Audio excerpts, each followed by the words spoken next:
CA में USA की India के अंदर सैलरी है 15 लाख। नहीं, एवरेज सैलरी है 10 लाख। नहीं, सीए में यूएसए करने के बाद आपका जो पैकेज है उसकी तो टेंशन ही खत्म हो जाती है। अगर आप यूट्यूब के ऊपर कुछ समय से सीए में यूएसए की सैलरी के ऊपर वीडियोस देख रहे हैं तो ऐसे कई सारे अजीब अजीब से आपको स्टेटमेंट सुनने के लिए मिल रहे होंगे। लेकिन सवाल ये है कि 2026 में असल में सच क्या है? क्या सीए में यूएसए की डिमांड सच में बढ़ रही है?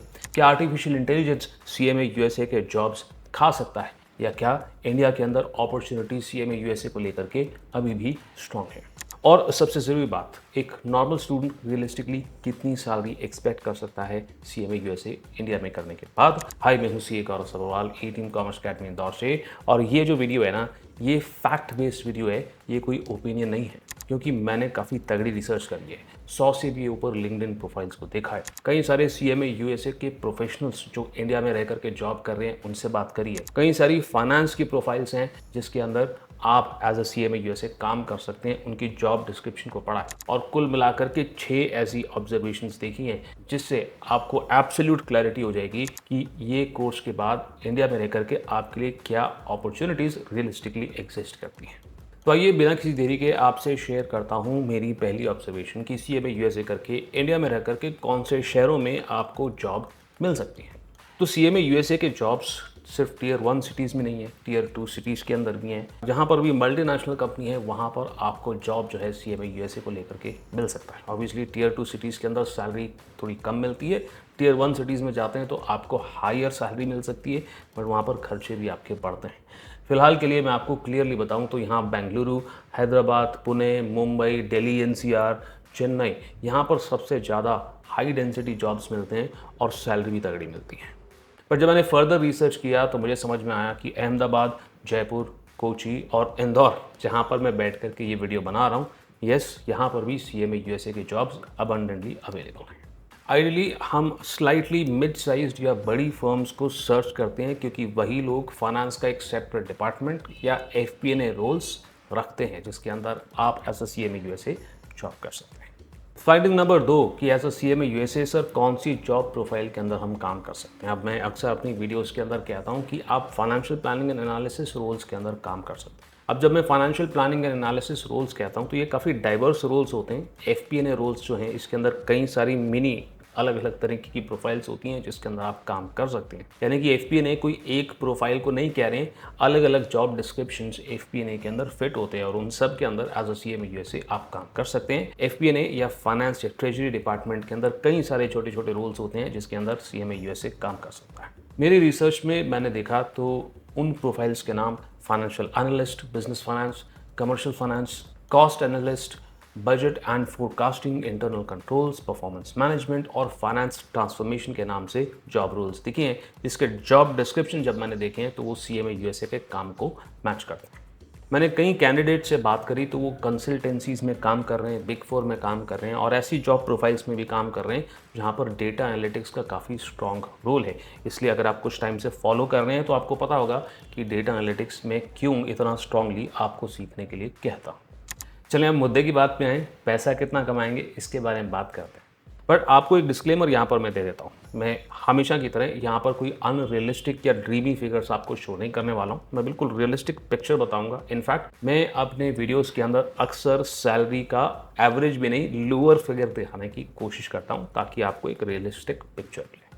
मेरी रिसर्च के बेसिस मुझे पता चला कि कोई ऐसा कैंडिडेट है जिसका बहुत ज़्यादा स्ट्रॉन्ग स्किल सेट नहीं है, इंटरव्यू की प्रिपरेशन वो ठीक से करके गए हैं, अपनी नॉलेज उन्होंने अच्छे से रिफ्रेश करी है और कम्युनिकेशन स्किल्स ठीक ठाक हैं, तो वो एक्सपेक्ट कर सकते हैं अराउंड 5.5 लाख की एवरेज सैलरी। वहीं पे ये जो लोअर एवरेज का फिगर है स्लाइटली बढ़ करके 7 लाख पर एनम के आसपास पहुंच सकता है अगर आपने अपने स्किल सेट्स को सीरियसली लिया है, कम्युनिकेशन स्किल्स स्ट्रॉन्ग हैं, प्रेजेंटेशन स्किल्स स्ट्रॉन्ग हैं, डेटा एनालिटिक्स की बेसिक्स टू इंटरमीडिएट नॉलेज आप रखते हैं तो 7 लाख पर एनम एक रियलिस्टिक फिगर एक्सपेक्ट किया जा सकता है। अब यहाँ पर मैंने कई लोगों को 12 लाख भी लेते हुए देखा। इनफैक्ट मेरे कई सारे स्टूडेंट्स ने बिग 4 के अंदर, ग्लोबल कैपेबिलिटी सेंटर्स के अंदर 10-12 लाख का पैकेज भी इजीली बैक करते हुए देखा है। बट उनके स्किल सेट्स काफ़ी स्ट्रांग होते हैं और ये स्लाइटली अनकॉमन सैलरी पैकेजेस होते हैं, मतलब हर किसी के लिए ये सच नहीं होते, बड़ा क्लियरली आपको बता दूँ। एंड देयरफॉर आप इन हायर पैकेजेस के ऊपर लैंड करना चाहते हैं तो आपको थोड़ा सा पेशेंस रखना होता है। यूजुअली स्टूडेंट्स को अपने स्किल्स पे तो काम करना ही होता है। जब उन्हें आसानी से 5.25 या 6 या 7 लाख का पैकेज मिलता है तो उन्हें पेशेंस रख करके फिर भी अपनी सर्च उनको ऑनगोइंग रखनी पड़ती है, अपने स्किल्स के ऊपर काफ़ी काम करना पड़ता है एंड वेट करना पड़ता है फॉर दैट 10 to 12 लाख का पैकेज, जो मैंने देखा है कि ज़्यादातर स्टूडेंट्स नहीं कर पाते।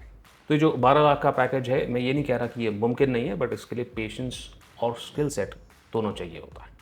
फिलहाल आते हैं अपनी अगली ऑब्जर्वेशन की तरफ। ऑब्जर्वेशन नंबर 4, कौन से स्किल सेट्स हैं ऐसे जो बार बार मुझे मेरी रिसर्च के अंदर, जॉब डिस्क्रिप्शंस के अंदर, लिंक्डइन प्रोफाइल्स के अंदर और कैंडिडेट से बात करने के बाद पता चला है कि एज अ CMA USA आपके पास होना चाहिए वो 12 लाख या 10 लाख पे लैंड करने के लिए।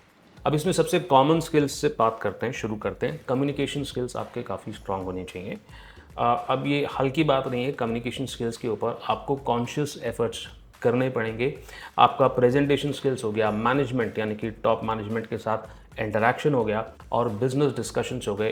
दीज आर स्किल्स जिसके ऊपर डेलिब्रेट एफर्ट आपको करना पड़ता है और आपने इन चीज़ों के ऊपर डेलिब्रेट एफर्ट किया है। ये चीज़ आपकी लिंक्डइन प्रोफाइल के थ्रू आपको डिस्प्ले करना होता है इससे पहले कि आप किसी कंपनी के पास इंटरव्यू के लिए जाओगे। अब एक ज़माना था जहां माइक्रोसॉफ्ट एक्सेल सीख करके हम बड़ा कॉन्फिडेंट फील करते थे, वो ज़माना अब जा चुका है क्योंकि ये एक बहुत बेसिक ब्रेड एंड बटर वाली बात हो जाती है। आपसे अब एक्सपेक्ट करी जाती है data analytics, software, Python, SQL ऐसी चीज़ों की नॉलेज को गेन करना। And yes, just like communication skills, data analytics के स्किल्स को भी मैंने बहुत कॉमन देखा है, जिसमें softwares like power BI, Tableau, Alteryx की नॉलेज आपको होनी चाहिए। पाइथन, SQL क्वेरी लैंग्वेज की आपको नॉलेज होनी चाहिए। डैशबोर्ड बनाते आना चाहिए और डेटा को देख करके इंटरप्रेट कैसे करना है इसकी भी आपको जानकारी होनी चाहिए। मैंने 2025 में भी रिसर्च करके इसके ऊपर एक वीडियो बनाई थी, बट 2026 में जब यही रिसर्च मैंने दोबारा से करी है तो ये जो डेटा एनालिटिक्स के स्किल्स हैं इसकी इम्पोर्टेंस बहुत नेसेसिटी के बहुत क्लोज आ गया है। यानी कि मुझे ऐसा लगता है कि अगले साल जब मैं दोबारा रिसर्च करूंगा ना तो बिजनेस एनालिटिक्स एक बेसिक स्किल्स में से एक हो जाएगा जिसके बिना आपको जॉब मिलना शायद मुश्किल हो सकता है।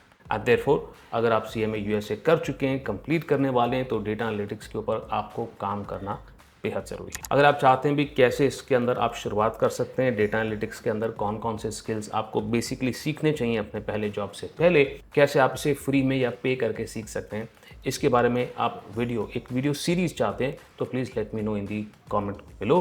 कमेंट में लिख सकते हैं डेटा एनालिटिक्स, उसके ऊपर मैं फटाफट से एक वीडियो या उसके ऊपर एक सीरीज़ लेकर के आऊँगा। 5वीं ऑब्जर्वेशन है कि क्या artificial intelligence CMA USA jobs को अफेक्ट कर सकता है। तो मेरी ऑब्जर्वेशन में जो कई सालों से चलता आ रहा है, जो रूटीन नेचर के काम है उन्हें ऑटोमेट किया जा सकता है, इसमें तो कोई डाउट नहीं है। बट CMA USA को रूटीन नेचर के वर्क के लिए कभी हायर किया ही नहीं गया है। उन्हें हायर किया जाता है उनके एनालिटिकल स्किल्स के लिए, ऐसे स्किल्स जिसके अंदर प्रोफेशनल जजमेंट की रिक्वायरमेंट होती है और वहाँ पर आर्टिफिशियल इंटेलिजेंस का यूज़ अभी कोई भी कंपनी ना कर रही है, ना कोई भी कंपनी आर्टिफिशियल इंटेलिजेंस के ऊपर प्रोफेशनल जजमेंट लगाने के लिए अप्लाई करती है। हाँ, पर यह बात ज़रूर है कि कंपनी को CMA USA के अंदर ऐसे प्रोफेशनल्स चाहिए जो नंबर को समझते हैं, बिजनेस कैसे काम करता है उसको समझते हैं, रिकमेंडेशंस दे सकें डिसीजन मेकिंग के लिए, ऐसे लोग उनको चाहिए, और मैनेजमेंट को एक्सप्लेन कर सकें कि भाई इस सिचुएशन में क्या डिसीजन होना चाहिए, ऐसे लोग चाहिए, जो AI फिलहाल तो बिल्कुल नहीं कर सकता। तो कंक्लूड करने के लिए CMA USA AI की वजह से इरेलेवेंट हुआ है क्या? The answer is no. बस यही है कि अब CMA USA से एक्सपेक्ट किया जाता है कि शुरू से लेकर आखिर तक वो दिमाग वाला काम करे और जो रूटीन नेचर के काम है उसे भी ऑटोमेट करना और क्विकली करना AI का यूज़ करके एक CMA USA से उम्मीद करी जाती है, विच बेसिकली मीन्स कि स्किल सेट के अंदर AI का यूज़ करके कैसे आप अपने रूटीन नेचर को ऑटोमेट या तेज़ी से कर सकते हैं, इसकी जानकारी भी आपको होनी चाहिए, ऐसा उम्मीद आपसे करी जाएगी। और बात करते हैं फाइंडिंग नंबर 6 की कि क्या 2026 में अभी भी CMA USA मैं रिकमेंड करूँगा। देखिए, बड़ी ईमानदारी से आपको बताऊं कि अगर मैं खुद एक BCom स्टूडेंट होता और मेरे सामने विकल्प होता CMA USA करने का, तो मेरा जवाब होता हाँ, मगर इसमें एक कंडीशन ज़रूर मैं डालना चाहूँगा।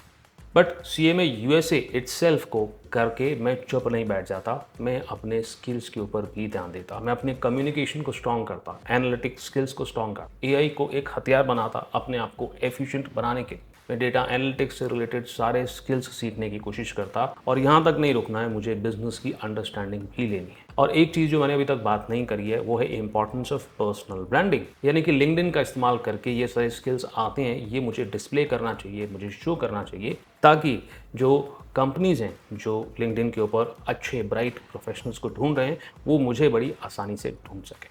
काफ़ी समय से स्टूडेंट्स मुझसे रिक्वेस्ट कर रहे हैं, मैं भी अपनी काफ़ी वीडियोस में मेंशन करता हूं कि लिंक्डइन फाइनेंस प्रोफेशनल्स के लिए बहुत इंपॉर्टेंट है। जब आप जॉब सर्च करते हैं या फिर आप शो करना चाहते हैं कि जो चीज़ें हम कह रहे हैं कि हमें आती है, इसे एक्चुअली में प्रैक्टिकली हमें अप्लाई भी करना आता है। लिंक्डइन एक बहुत अच्छा प्लेटफॉर्म है इसे कंटेंट के थ्रू शो करने के लिए। अगर आप चाहते हैं कि लिंक्डइन फॉर फाइनेंस प्रोफेशनल्स के ऊपर मैं एक वीडियो बना दूं, तो आप कमेंट कर दें लिंक्डइन फॉर फाइनेंस, उसके ऊपर भी मैं जल्द ही वीडियो बनाने की कोशिश करूँगा। एंड क्लियरली अगर आपको ऐसा लगता है कि सिर्फ CMA USA की डिग्री लेने से सब कुछ हो जाएगा, तो मैं वो बबल को बर्स्ट करना चाहता हूँ। आपको अपने स्किल्स पे भी काम करना बेहद ज़रूरी है। पर इस वीडियो को मैं यहाँ पर एंड नहीं करूँगा। मैं चाहता हूँ कि कुछ अनरियलिस्टिक क्लेम्स कई सारी यूट्यूब की वीडियोस के अंदर करे जा रहे हैं, उसमें थंबनेल भी ऐसे बने होते हैं एक्सपोजिंग CMA USA, और फिर अंदर किसी और कोचिंग को प्रमोट किया जा रहा होता है। बट एनीवेज कुछ 3 ऐसे क्लेम्स हैं जो ऐसी वीडियोस के अंदर, फेक वीडियोस के अंदर आपको देखने के लिए मिल सकते हैं। मैं फटाफट से बता दूं ताकि वो क्लेम सुनते से ही पीछे हट जाना। पहला क्लेम है कि CMA USA करते से ही आपको 10 से 15 लाख का पैकेज गारंटीड है। तो मेरा आंसर है कि नहीं, पॉसिबल नहीं है, और ये एवरेज भी नहीं है। हो सकता है किसी एक या 2 स्टूडेंट जो बहुत एक्सेप्शनल हो, जिनका सिर्फ CMA USA नहीं ग्रेजुएशन भी बहुत तगड़ी जगह से हो रखा है, बड़े अमेजिंग उनके स्किल्स हैं, रियल लाइफ उन्होंने प्रोजेक्ट्स कर रखे हैं, उनके लिए शायद मुमकिन हो सकता है। बट ऐसे लोग कम होते हैं, और इस 15 लाख के पैकेज के लिए सिर्फ CMA USA नहीं होता है, उनकी तगड़ी ग्रेजुएशन भी होती है, और स्किल्स के ऊपर और रियलिस्टिक प्रोजेक्ट्स के ऊपर काम करना, एंड कई बार अच्छी इंटर्नशिप भी हो सकती है। क्लेम नंबर 2 कि कई सारे इंस्टीट्यूट्स जो हैं जॉब गारंटी आजकल क्लेम करने लगे हैं। तो let me be very clear, company job देती है आपको, ये जो इंस्टीट्यूट जहाँ पर आप पढ़ रहे हैं वो जॉब नहीं देते। They can help, they can assist you, but they can not guarantee a job. तो ये डिफरेंस आपके लिए समझना बेहद जरूरी है। और क्लेम नंबर 3, CMA USA आपकी लाइफ बदल देगा। देखिए, क्वालिफिकेशन लाइफ नहीं बदलती, आप अपनी लाइफ बदलते हैं। क्वालिफिकेशन करके, स्किल्स सीख के, उन्हें अप्लाई करके, और दूसरे कैंडिडेट्स के मुकाबले अपने आप को ऊपर अपने स्किल्स के थ्रू पहुंचा करके। तो कंक्लूड करने के लिए ये थी मेरी रिसर्च, जिसके अंदर मैं ये 6 रियलिस्टिकली ऑब्जर्वेशंस आपके लिए लेकर के आया हूँ। ऐसे रियलिस्टिक ऑब्जर्वेशंस और तगड़ी रिसर्च में काफ़ी समय लगता है, तो वीडियो को लाइक करना और चैनल को सब्सक्राइब करना मत भूलिएगा। और मुझे बताइएगा कि और कौन सा ऐसा कोर्स है जिसके लिए आप चाहते हैं कि मैं ऐसी इन डेप्थ रिसर्च करूं। वो ACCA हो सकता है, CPA हो सकता है, CFA हो सकता है, कोई भी कोर्स है। आप कमेंट के अंदर उस कोर्स का या उन कोर्सेज का नाम सिर्फ टाइप कर सकते हैं, और उसके ऊपर भी मैं रिसर्च अपनी शुरू कर दूंगा। मैं आपको वोट करने के लिए भी बोलूँगा, जिसके अंदर आप वोट कर सकते हैं कि कौन से कोर्स के ऊपर ऐसी ही वीडियो आपको और चाहिए। आप चाहते हैं कि मैं US या किसी दूसरे देश के अंदर भी रिसर्च करूं और आपको इसी तरीके से रियलिटी चेक दूं, तो please let me know in the comments down below, वो भी मैं जल्द शुरू करूंगा। आप कमेंट सेक्शन में भी लिख सकते हैं -jobs abroad, and that will help me understand कि कितने लोग अब्रॉड के अंदर की वीडियो चाहते हैं। अब मैं डैश बोल रहा हूँ, आप कोर्स का नाम लिख दें, उसके ऊपर रिसर्च जल्द से जल्द शुरू होगी। डिपेंड करता है कि कितने कमेंट्स मुझे उस पर्टिकुलर कोर्स के लिए लगते हैं। अभी के लिए इतना ही। मैं यानी कि CA गौरव सभवाल आपसे मिलता हूँ। दैट्स राइट, अगले